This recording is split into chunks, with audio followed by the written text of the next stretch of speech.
Brian Lara wasn't just a batsman. He was poetry in motion. A cricketer so graceful, so fearless, that every innings felt like a masterclass in art and destruction.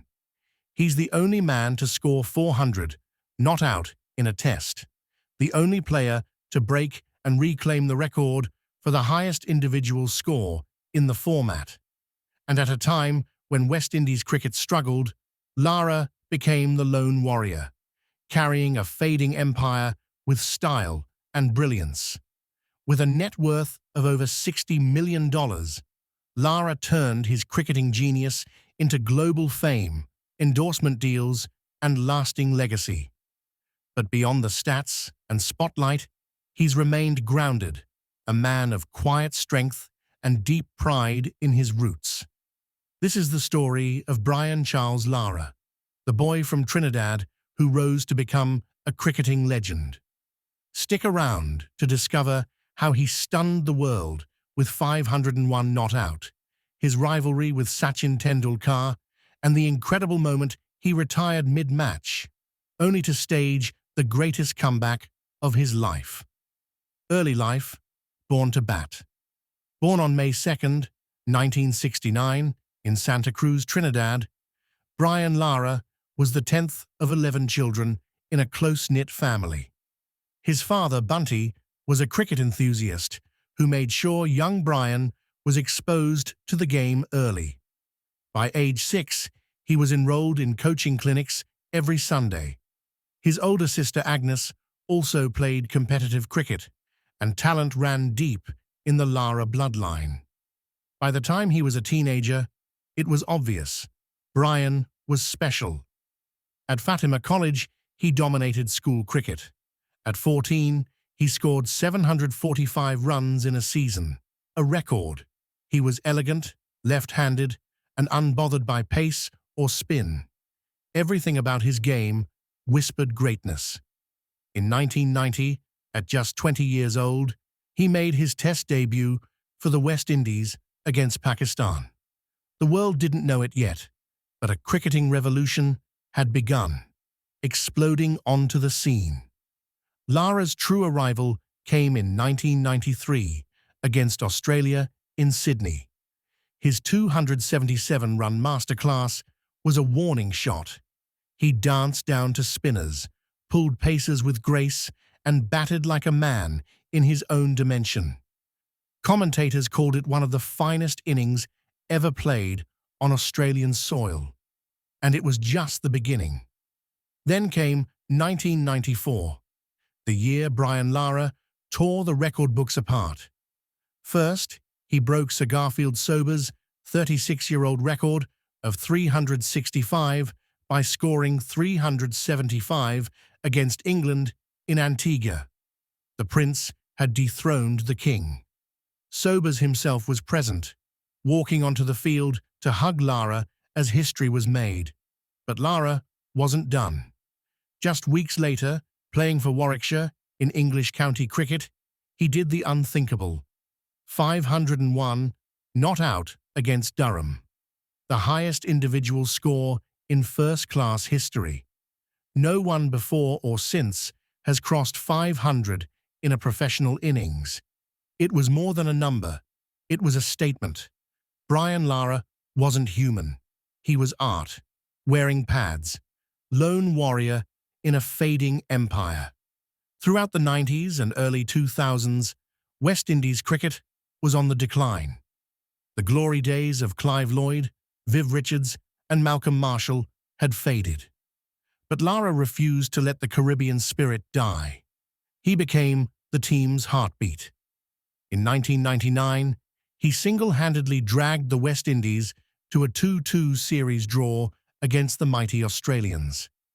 His unbeaten 153 in Bridgetown is widely hailed as one of the greatest fourth-innings chases in Test history. The pressure, immense. The bowling, brutal.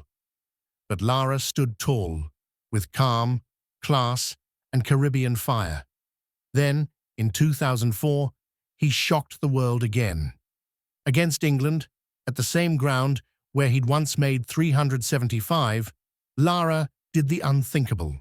He reclaimed his world record by scoring 400 not out. No one has broken it since. Think about that. Brian Lara is the only man to ever score 375, lose the record, and come back to take it again. Because for Lara, greatness wasn't a phase. It was home, leadership, pressure, and controversy. Lara's brilliance often came with heavy burdens. He was made captain, dropped, and reappointed multiple times. Critics questioned his leadership style. He was seen as mercurial, moody, and sometimes distant. In 2005, in a shocking move, he briefly retired mid-match from a test against South Africa over a dispute with the West Indies Cricket Board. The team was in disarray. The fans were heartbroken. But Lara returned, and so did the magic. That same year, he passed Alan Border to become Test cricket's leading run scorer. For a time, he stood on top of the world. The Tendulkar rivalry, class versus class. No discussion about Lara is complete without mentioning his legendary non-rivalry with Sachin Tendulkar. While Tendulkar had consistency, Lara had charisma. Sachin was the perfect student. Lara, the rebellious genius. They respected each other deeply, but fans argued endlessly. Who was better? Lara once settled it best. Sachin is a genius, but when I'm on song, I feel there's no one better. And when he was on song, he was untouchable. Personal life. The man beyond the bat. Beyond the cricketing accolades, Brian Lara is a devoted father and partner.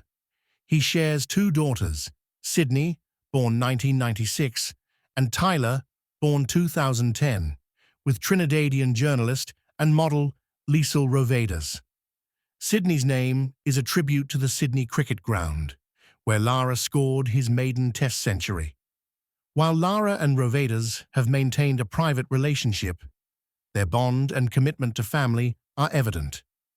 He also dabbled in golf, nearly qualifying for professional tours, and continued to support cricket through commentary, mentorship, and philanthropy.